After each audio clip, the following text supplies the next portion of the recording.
Ethics rules are under the spotlight at the state capitol. There are concerns about a conflict of interest involving a prominent state senator. Caroline Cummings explains why government watchdogs say it's a time for change.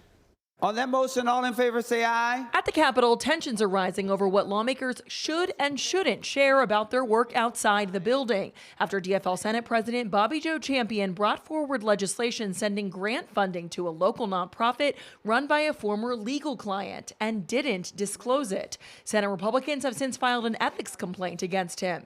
Champion says the work was pro bono and denies that there's a problem, writing in a statement, quote, "Our conflict of interest rules cover situations that directly and financially benefit individual legislators. Because of my work in this matter occurred in the past and was unpaid, there was no potential conflict to disclose." I do think the difference between what we understand our rules to be, what we know our rules to be around conflict of interest, and what Minnesotans think about that could fall into the bucket of conflict of interest, there's some gray area between those things. Senate rules point to state law, which says a potential conflict of interest substantially affects a public official's financial interests or those of an associated business. But that's where mandatory disclosure stops. There isn't a clearly defined definition of what is conflict of interest. It's why government transparency advocates say there needs to be major reform. Power is not always about the money behind it, right?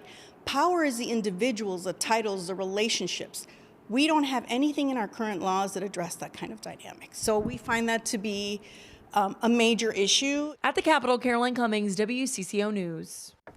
There is a bill at the Capitol that would expand the definitions of what constitutes a conflict of interest, but policies like it are subject to end of session negotiations, and it's unclear if it will make the final cut.